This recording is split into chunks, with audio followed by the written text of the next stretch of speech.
Hello, Matt. Hello, Dave. Hey, Tony. How are you guys doing? We're doing great. You guys got a big movie coming out on Screambox called The Daemon. Congratulations. Thank you. I saw it. God, Thank you. It's almost been a year now, I guess, since I saw it at the International Horror and Sci-Fi Film Fest in Phoenix. What's it been like? Let's start with just how the movie came to be. Like, where did the idea come from? Wow, that's I think during COVID, like Matt and I Matt coined it best. We were sitting 6 feet across from each other in the backyard, just to stay busy. And Matt and I were going through some pretty heavy stuff, like a lot of people were during COVID, losing family members, having, funerals with only 10 people, and just the chaos that was bringing. And we just started writing. And Matt's been a huge cosmic horror, so have I. And he's like, hey, let's throw it all into this thing and blend it, and let's go.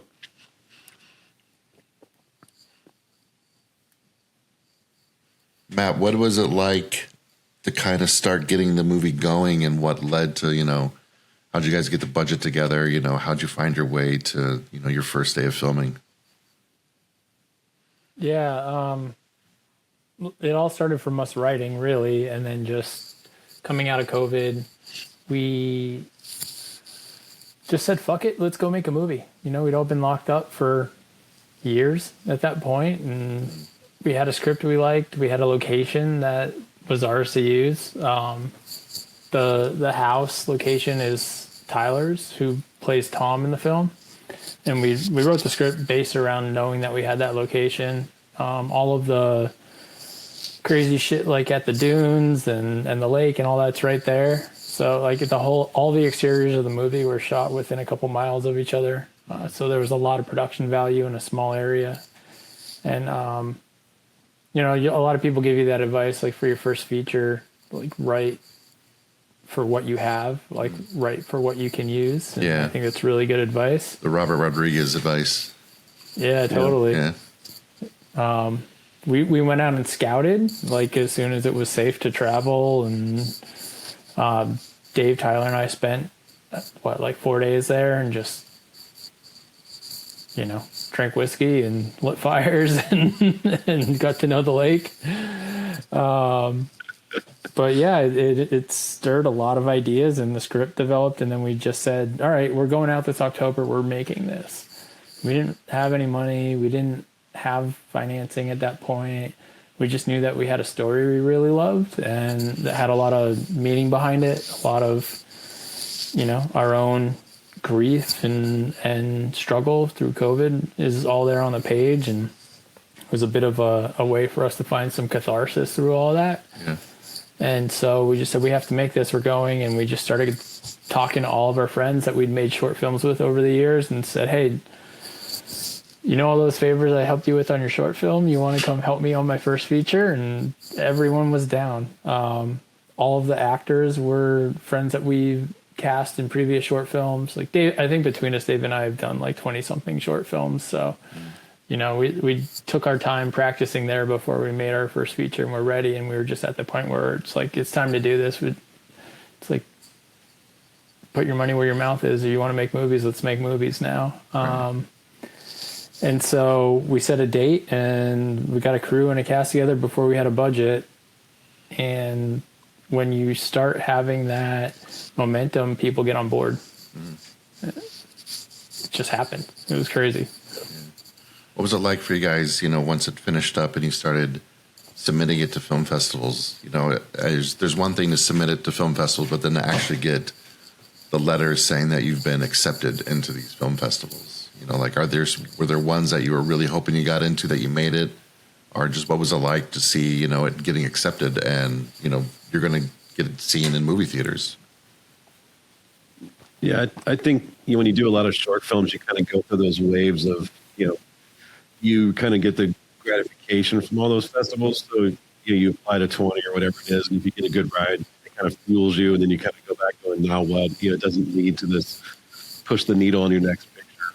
So for Matt and I, we had like a good list of places that we've never gotten into. But, we've been to some big ones in the past, but one of the first ones we applied to was actually Fright Fest, and Matt and I admitted like we've never broken through with that. And, we've heard it's awesome, we've heard all these great things, and it was one of the only festivals that we went into blind. Like we didn't know anyone there. There was no one to kind of like politically maybe watch it more than someone else would. And we always hear these stories about getting in the festival. Sometimes you already have to have distribution, things like that.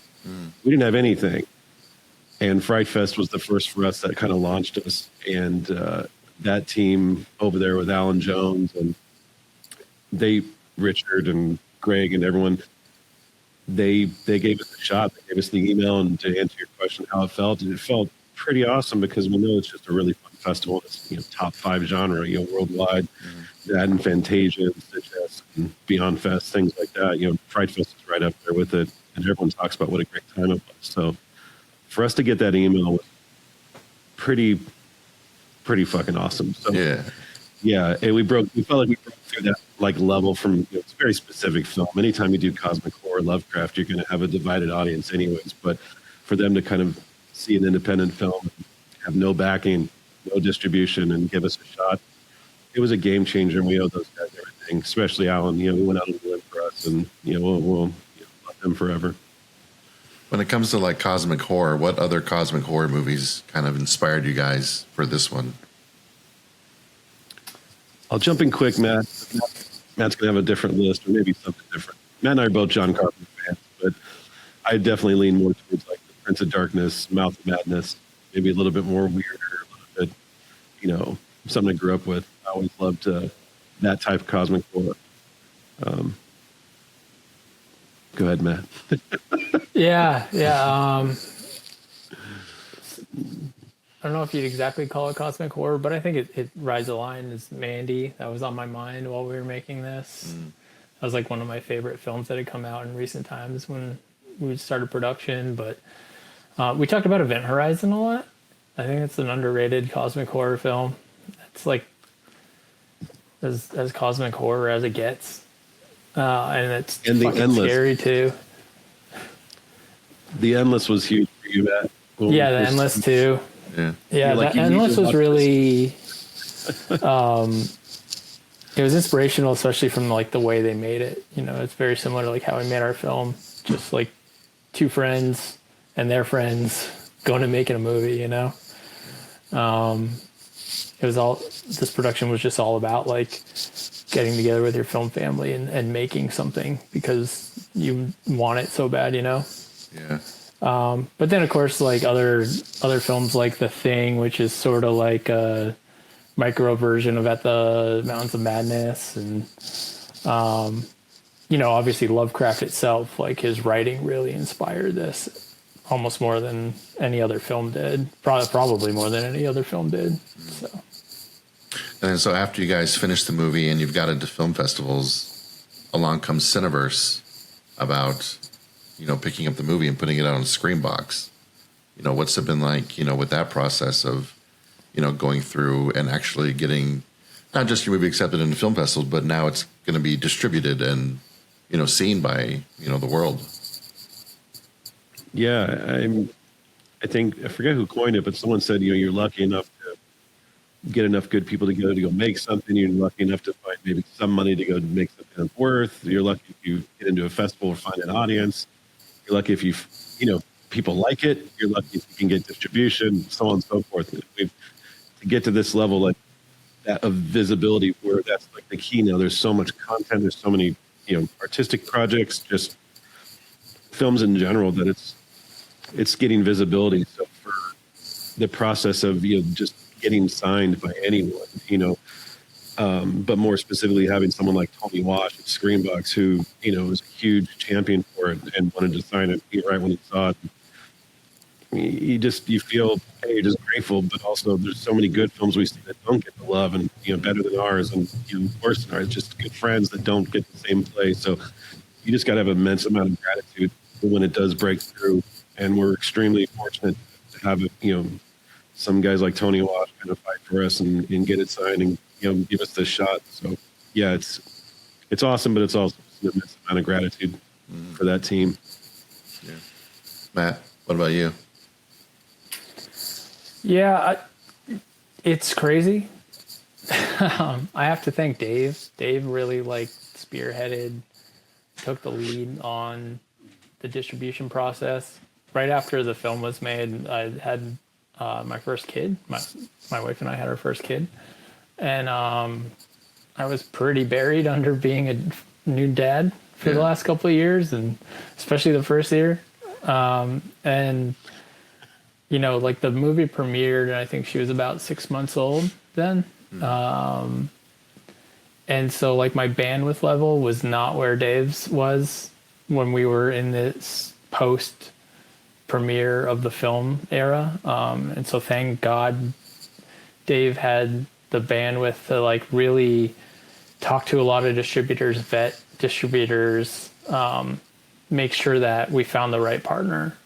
There's something that happens when you make a film that like, I guess a lot of filmmakers don't realize is that like a lot of people just come out of the woodwork and start emailing you like, hey, do you need distribution? Hey, do you need distribution? They just see it on IMDb and they're all, you know, maybe some of them are good, but it's really hard to figure out who is good and who isn't unless you have firsthand experience from other filmmakers that you can talk to. And so that's something that we did a lot, was just talk to friends that have gone through this process and say like, who did you work with? Who did you like? Kept hearing Cineverse was great to work with over and over and over again. And so when it came time to lock in a distributor, they were an obvious choice. But yeah, like it'd be really easy for a filmmaker that doesn't know what the process is like, that just made a film like we did and has never distributed a film, to just talk to some random distributor and be like, oh, you want to distribute my film? Awesome. And then just get totally screwed and have them bury it somewhere online and no one ever sees it. So you got to take your time and find the right partner that really believes in the project. There's a lot of vetting going on. I can imagine. A lot of friendly phone calls to a lot of good filmmakers, and thank God there was a lot of them that just like would lend an ear or give advice. You know, I can make a list and just shout it out, especially films that we played with a lot, like, you know, amazing films too that we've loved, like Dream Eater and, you know, the Dead Thing and you know, Strange Harvest, you know, like Stuart Ortiz and Alice Justman. Those guys were super great, and Howard Kane was great, Matt Mercer was great. All those guys, Aaron Moorhead, who we met, you know, out at HP Lovecraft, you know, was continually like just busy as hell, but would take a phone call anytime you had a question. Like, that's the kind of love and people you start to gravitate towards. They really make this business what it is. And it's like just a huge thank you to all of them. I mean, really, they just, they're sharing so much knowledge that we didn't have, or inside that we thought what was behind the curtain. Are we going to get screwed? Is this a good person? Are they good to work with? And some of the best advice, and I'll share, came from Aaron. And he said, look, a big company can shelve you just the same as a small company. What you really want to focus on is if they're passionate about the project, they'll do a lot more if they really like the film and they really like you, and it seems like it's a good relationship. So always try and find the passion with someone, or someone that's really into it. And we kind of held on to that, and it took us a little bit longer, but that match finally kind of happened with Tony Wash and Cineverse. So, yeah, but thanks to them. Really. And so now it's going to be on Screambox right now. You know, people can go check it out. Yeah. You know, if someone's popping on Screambox and they're just kind of scrolling through trying to find something to watch, you know, why should they be clicking on the Daemon to check it out? Well, I think kind of like, you know, you've seen it too on the big screen, and you know, the ending is really kind of like uniquely cinematic. You know, it's insane. But you know, more probably it's like the yin to the yang. I think with Cineverse, we talked about this early on. There's a wonderful time and place for Terrifier. There's a wonderful time and place for Frogman. You know, Anthony Cummins does amazing shit. Love that guy. But you know, and then there's something that's just a little different, and we kind of were that yin to the yang of, if you just go into it and want some, you know, good old fashioned gore, you know, those are fun, just slasher movies. This was obviously came from a very genuine place with Matt and I, so it's going to get a little more drama heavy. It's going to be more Babadook meets, you know, something else, and we really try to do something different with, you know, with the film formula. And Matt and I are students of the game, so we really want to try and bring something unique to that ride. And you know, hit miss, it is a unique ride. So I think if you're going to go to Screambox and you want something maybe a little different, or you're going through something maybe close to addiction problems or grief or something just a little bit out there, this will kind of hit harder than I think you think it will. And the ending will definitely suffice a lot of the just straight up horror fans. I mean, if you can get through the slow burn, you pretty much would tell you the last 30 minutes are pretty bonkers. So, Yeah, to say the that would be least. my kind of sort of warning. If you go into wanting Terrifier, you're going to be totally disappointed. But if you still like professional, like Academy Award-winning gore, we have that. It's just more of a kind of a dramatic shell, this air thriller shell. So, yeah. So now that it's out and it's all said and done, what's next for you guys? A nap. Good question. A nap. a nice long winter nap. More. I think Matt and I kind of reflect where we're at in life, with our stuff, and the difference of being fans. Matt's used lately. Well, when we first started this and we got to the business side, it could be pretty draining. It could be soul crushing too. Most filmmakers will tell you this. There's really not a happy road after that. Even though you're lucky to get something out or fortunate to get it out, it's exhausting. It's hard enough to make a movie, but to kind of write it this long after too. It's just mentally and physically just exhausting. So you're ready to move on. Yeah. But Matt and I were both like, this movie is very bleak, and it was a bleak time, and it represents that moment in time perfectly for us. But now we're like, he has a beautiful daughter and life is a lot better, and we're like, oh, we'll do some Spielberg shit. We're gonna make a fantasy film just to kind of contrast it. Yeah. But then recently, Matt's been calling me going, all right, dude, fuck it. Let's just do Tremors. Let's just remake Tremors. Yeah, man. Why are we fighting this formula thing? Let's just fucking go for it and Yeah. make Tremors and some shit. So who knows? Well, we're jumping up. Yeah. All right. So Yeah. We have a bunch of stuff in our back pocket. It's just like, Yeah. what's the one that you want to fight for? I think something too is that, like, this being our first feature, like, I mean, who knows? Maybe it'll blow up and it'll be a cult classic, and then we'll find some studio to back us. But at the same time, like, right now, we're in the exact same place we were before we made it, as far as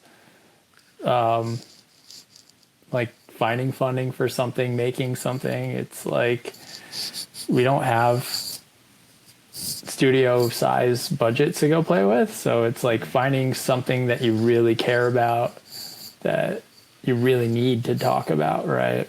Because especially with the state of the film industry in general, it's gotta be something that you absolutely have to say and do to want to go through the process again, because it is such a long, grueling, hard process. We'll find it. We have stuff that we love. It just takes bigger budgets than what we made this film for, know? Yeah. Like, we did write a bunch of cool shit that we're really into before we made the Daemon. It just, it requires large amounts of money versus small amounts of money. So Yeah. Sure. We'll see where we land. But yeah, we'll be grinding. All right. Where can people follow you guys to keep up with what you got going on? For the Daemon specifically, just at the Daemon movie on Instagram is a good place. Screambox, obviously, with Cineverse. Me personally, on Instagram is the easiest way. It's Yohe Bear, YOHEBER. Yeah. yeah, Instagram for me as well is the best place. DevoCam, DEVOCAM. All right. Well, thank you guys so much. The Daemon is out on Screambox right now. Where do you want to hear from people? Like, how can people best support, the movie other than just watching it on Screambox? There's also VOD. Let people know about it. Yeah. Yeah. Tell Let people you know. loved it. Cool. Perfect. All right. Well, thank you guys so much. Congrats on the movie. It's amazing. It's, like you said, the last 30 minutes are pretty bonkers, and I'm a big fan of movies that if they're going to go for it, they really go for it. And you guys definitely went for it. So We gave it our best. Trust me. all right. Thanks, guys. Thanks, Tony. It's gonna take you, just like it's taking me. He's at the lake house. I should have never let him go there. There's no way out. Something's wrong in here. You sound like a crazy person right now. I know what I saw. It's calling all of us now. You still don't see it. You will. Stress plays tricks with our minds. You okay?